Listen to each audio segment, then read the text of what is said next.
Hey everybody, welcome back to Ryan Makes Sense, where we talk personal finance, investing, and chart analysis. Today we're looking at ticker symbol AVGO, that is Broadcom. We're going to see if the stock deserves to be around 1300 or if it should be higher or lower. We're going to use my proprietary stock price calculation. We're going to look at the assets and liabilities. We're going to look and see what institutions and hedge funds are doing, and we'll look for some bear and bull targets depending on if the earnings are good or bad. Without further ado, let's go ahead and subscribe and jump on in. Okay, so looking at just the daily chart, it looks like the stock is actually consolidating, which is a healthy thing considering it's moved over 100% in about 6 months. So looking for gaps, I do see a gap here at 1150. So AVGO, I'm just going to note this down. So the down is 1150. The all-time high, which appears to be around 1440. So I think if the stock does well, we'll head back to the 1440s. If it does not do well, we might go down to 1100, 1150. So those are just some high level easy targets right off the bat. Let's go and look at the bigger picture because that is what we always do. And yeah, this stock literally tripled from end of 2022, excuse me, mid 2023. I mean, depending on where you look, this stock has been extremely hot. Again, we're going to run our calculation to see what the potential stock price could be.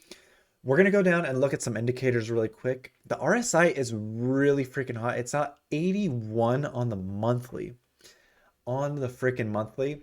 If we look at history, every time the stock has been over 70, which is considered overbought, it eventually comes back down. Back in 2021, this was really hot for about, let's see, January 2021 to about a year, January 2022. December 2017 to about July 26th. So that's over a year. Yeah, over a year and a half almost. And then June of 2015, December 2023. So again, about 1.5 years. This has basically been really hot since May of 2023, and we're going into May of 2024. I don't know how much longer it can stay hot, but it has never stayed hot over about 1.5 years. By the time we get to about the end of 2024, it will have been max peak heat that it has been before it comes back down. So could it go higher? Of course. Could it go lower? Of course. But it is really hot. Momentum, again, is extremely high. The money flow, again, tons of money into the stock right now. The relative momentum index is overbought, insanely hot. This is generally just always extremely hot. Our strength here does give us a good indicator of potential times of consolidation. I mean, like right here, this area, again, right here.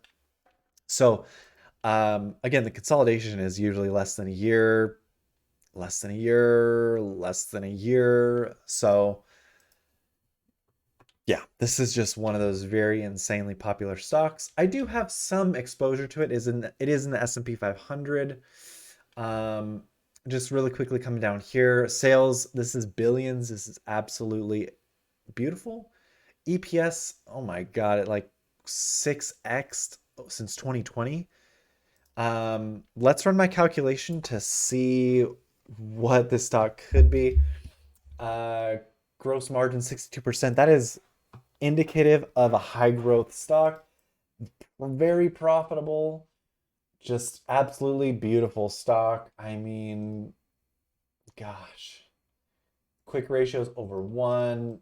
Debt, I guess it is a little high, but they are paying it down very slowly, which is fine. Gosh, okay. So let's run my calculations. You do 615 billion. They have that's their market cap. You're asking how am I coming up with this calculation? I used to work at a micro cap company. We had financial regulators come in. They valued our stock every 100 million in sales. was equivalent to a $1 stock. I included the market cap if it's over 1 billion because that's when it really fluctuates the stock price. But I do not have this calculation to account for dividends, which is kind of my downfall because typically income dividend based stocks are not high growth. This one is an exception. This is a beautiful high growth company that offers a decent dividend. So we'll see what we come up with here. Generally, my calculation is on the upside of dividend paying stocks. So just keep that in mind. So again, 615 billion market cap plus 11 billion 630 million in income. That is absolutely fantastic. Plus they do 38 billion 870 million in sales. Absolutely incredible. Ooh, 666, number of the beast. All right. Now we're gonna go look at cash and as a debt. And we're gonna look quarterly. 11 billion in cash. That is the most cash at least since April 2022. That is insane. So plus 11 billion 961 million flat. Total debt.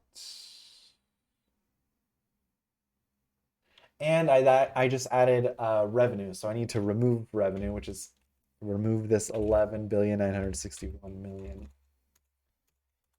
Back to our number of the beast. I accidentally included revenue. I need to go to the balance sheet. Sorry. Their cash is not at all-time high. Pretty close to what I just had though. So they do have plus 11 billion 864 million in cash. Okay. Total debt. 73 billion 468 million. 73 billion. Okay. And really quickly, total assets 177 billion, total liabilities 107 billion. They have a 70.3 billion dollar buffer. Absolutely insane. A lot of selling here. You know, I like to see buying. So good on this person bought $9 million worth out of 872. Wow, wow. We do see some people selling. I do like to see buying. So the CEO sold 2,000 shares out of 168,000. That's fine. This person sold, again, CEO sold 20,000 out of 209. I'm not seeing any red flags where people are liquidating. Let's see, this person, director Kenneth Howe, did liquidate, sold 9,000 shares for 12 million. Good for them. So anyway, people are going to take profits. Can't really blame them. I don't really see red flags there. Going back to our calculation, so we're going to take this and we're going to divide it by 453,960,000. So this is saying a stock price of $1,331. Target price is 1553. Let's see, 1500, 1500, 1600, 1500, 1500. I'm gonna go with my calculation because this stock has been really stuck. It's tried to break 1325 1, 2, 3, 4 months in a row. We've got a double top up here. I mean, I think consolidation and a pullback would be healthy. I'm not trying to dog on you or the stock. This is not a personal attack. I'm just saying if it does pull back, I think it would be healthy. So we do have, that's our double top. And then we also have, what is this?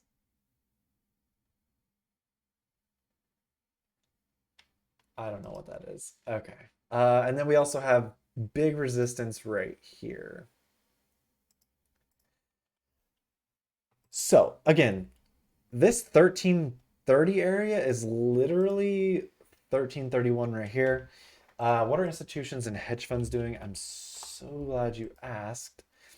So definitely if you are considering buying this stock individually, I don't think it would hurt to wait. looking at the last 12 candles, 1, 2, 3, 4, 5, 6, 7, 8, 9, 10, 11, 12. 9 out of the 12 have been green. I think it could use a break. Um, but again, they are crushing it. They are absolutely crushing it on sales and EPS. I can't confirm if earnings are going to be good or bad. Um, but so did we look? Yeah, we looked at a price of 11.50 if this goes lower, which is around kind of right around here, which is I think 11.86. So right in here, if it comes and touches this, I think that would be healthy again as well. Our upside is 14.40 here, which is again all-time highs breaking upward. This could be one where you don't. It just depends on your risk tolerance and if this is something you're adding to individually or if it's in a fund, you know, what have you. So I'm pretty biased, or not biased, I'm pretty neutral on this. I think it could wait and it can consolidate and it could take a breather, but at the same time, this type of growth is just out of this world. So record breaking, honestly. This is on track to be a $1 trillion company in the next few years. Anyway, old data says institutions own 78%. Based on my calculation, I would not be shocked if it's still around the 70s, maybe low 80s. Um, if institutional ownership is over 10%, I think this stock is going to be continue to be hot. It just means institutions and hedge funds are adding more. Again, old data says 78%. New data, 92%. It's a 14% increase in institutional and hedge fund ownership. So they are adding. And we can see right here, it's almost at all-time highs. What are the big boys and girls doing? The big holders right here. Vanguard added 4 million shares. Capital World Investors decreased about 1 million shares. Capital International decreased about 7 million. Capital Research decreased about 4 million. BlackRock added about 5 million. So a little bit of mix and match. Vanguard and BlackRock adding, Capital World International and Research decreasing. So a little bit of a mixed bag, but you can also come on here yourself and go through this and look at all these people adding and selling. So for example, MML series sold 5% or decreased. They did sell. They decreased their position 5%, decreased position 4%, decreased 2%, decreased 14%. Looks like added 8 shares. TMLCX added 18% possibly, added 1.7%, added 45%. The list goes on. You can see the URL up here if you want to check it out yourself. So institutions and hedge funds are adding more. This is old data and this is new data. And the reason that makes this new data is because this updates almost on a daily basis. The last reported financial filing date to the SEC was 5/31. I'm recording this on 6/1. This video is coming out around 6/12, I think. 6/13, I don't know. So yeah, it could change. It could change. We do have about 2 trading weeks left, so we could see a lot of buying or selling. So anyway, institutions and hedge funds are adding to this, which makes me believe could go higher. This stock is just a beautiful monster. And I say that based off of this data here, and this organic. I mean, we went from 397 million shares to 414 to 2023. I don't see much dilution, if any, at all. We are seeing now shares flow to 453 million. Take that with how you want, but yeah, this is just a beast, in my opinion. If you want to wait, I think I won't blame you for waiting. It's gone parabolic. If you want to buy, I mean, momentum hedge funds are buying. So, yep, again, bear target 1150 if it's not good, bull target 1440, and the sky is the limit. So, if you made it this far, consider subscribing. Thanks for watching. If you're in this, good luck. I mean, if you're on the S&P 500 or the NASDAQ, you're exposed. So I have some exposure, but good luck. Thanks for watching. Take care.